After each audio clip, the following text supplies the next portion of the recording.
झारखंड लोक सेवा आयोग के अध्यक्ष रह चुके आईपीएस अधिकारी अमिताभ चौधरी का निधन हो गया है। वे राजधानी रांची के सेंटिविटा अस्पताल में भर्ती थे।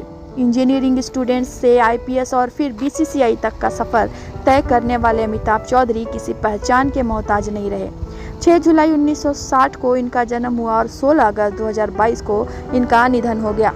आईआईटी खड़गपुर के रहे स्टूडेंट्स। अमिताभ चौधरी ने 1984 में आईआईटी खड़गपुर से बीटेक की डिग्री हासिल की। इनके बाद 1985 में आईपीएस बने। इन्होंने यूपीएससी की परीक्षा में इतिहास और भूगोल विषय को ऑप्शनल पेपर में रखा था।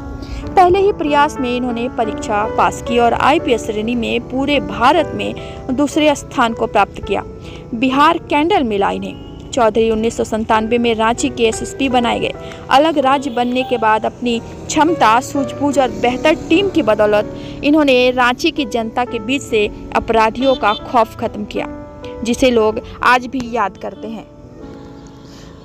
साल 2014 में राजनीति में रखा कदम। इनकी उपलब्धियों की श्रृंखला में राजनीति भी है। साल 2013 में नौकरी से वीआरएसएस लेने के बाद राजनीति में कदम रखा। 2014 में लोकसभा का चुनाव लड़े। बाबूलाल मरांडी की पूर्व पार्टी जेवीएम से टिकट भी मिला था, लेकिन कुछ हजार वोट लाकर चौथे स्थान पर रहे। पदों में रहने की बात करें तो झारखंड क्रिकेट एसोसिएशन के अध्यक्ष, बीसीसीआई के सचिव सहित टीम इंडिया के मैनेजर भी रह चुके थे। अक्टूबर 2020 में बनाए गए थे जेपीएससी अध्यक्ष। भारतीय पुलिस सेवा से स्वैच्छिक सेवानिवृत्त ले चुके आईपीएस अधिकारी और झारखंड स्टेट क्रिकेट एसोसिएशन के अध्यक्ष पद से लेकर बीसीसीआई के कार्यवाहक सचिव जैसे पदों को सुशोभित कर चुके अमिताभ चौधरी को राज्य सरकार ने अक्टूबर 2020 में झारखंड लोक सेवा आयोग का अध्यक्ष बनाया था। इनका कार्यकाल जुलाई 2022 को पूरा हुआ था। दिन है और अमिताभ चौधरी हमारे बीच नहीं रहे, क्या कहना चाहेंगे आप?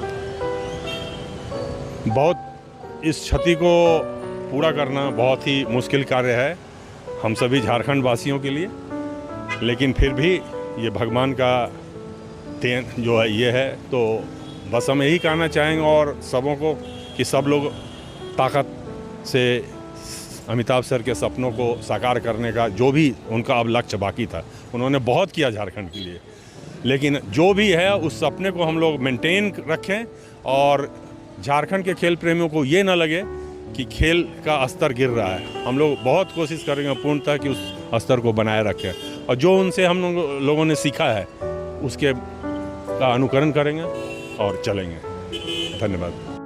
निश्चित रूप से कहें तो हमने झारखंड का एक रत्न असमय खो दिया, जिन्होंने झारखंड को विश्व पटल पर पहचान दिलाने में अपनी अहम भूमिका निभाई और अभी बहुत कुछ करना बाकी था, क्योंकि अभी इनकी जो आयु थी कहीं से भी जो हुआ उसके लायक नहीं, लेकिन ईश्वर को जो मंजूर होता है उसके आगे किसी का बस नहीं चलता है। प्रत्येक क्षेत्र में इन्होंने जिस क्षेत्र में कदम रखा उसमें बुलंदियों को, शिखर को इन्होंने छूने का काम किया, चाहे पुलिस प्रशासन की बात हो या खेल की बात हो। एक अपूर्णीय क्षति हुई है पूरे राज्य को, पूरे देश को। अब इस शून्य को भर पाना तो असंभव ही प्रतीत होता है और मैं व्यक्तिगत रूप से काफ़ी इनके करीब था। हम हमेशा मिला करते थे और अभी इन्होंने हमें एक, हमारा सपना था कि हमारे विधानसभा क्षेत्र में एक राष्ट्रीय स्तर का क्रिकेट स्टेडियम हो और इन्होंने मुझे आश्वस्त किया था और मुझे पूरा विश्वास था कि ये जो कहते हैं वो करते हैं। और इन्होंने कहा था कि मैं वादा करता हूं कि वहाँ स्टेडियम बनेगा। वो सपना एक इनके चले जाने से भी हमारा टूट गया, अधूरा रह गया। तो पूरे रूप में अगर देखा जाए तो बहुत बड़ी क्षति एक हुई है और इनके स्थान को भर पाना मुझे नहीं लगता कि किसी से संभव है। मैं इनके पूरे परिवार को इस दुख की घड़ी को सहन करने की शक्ति प्रदान करने के ईश्वर से कामना करता हूं और इस पुण्यात्मा को ईश्वर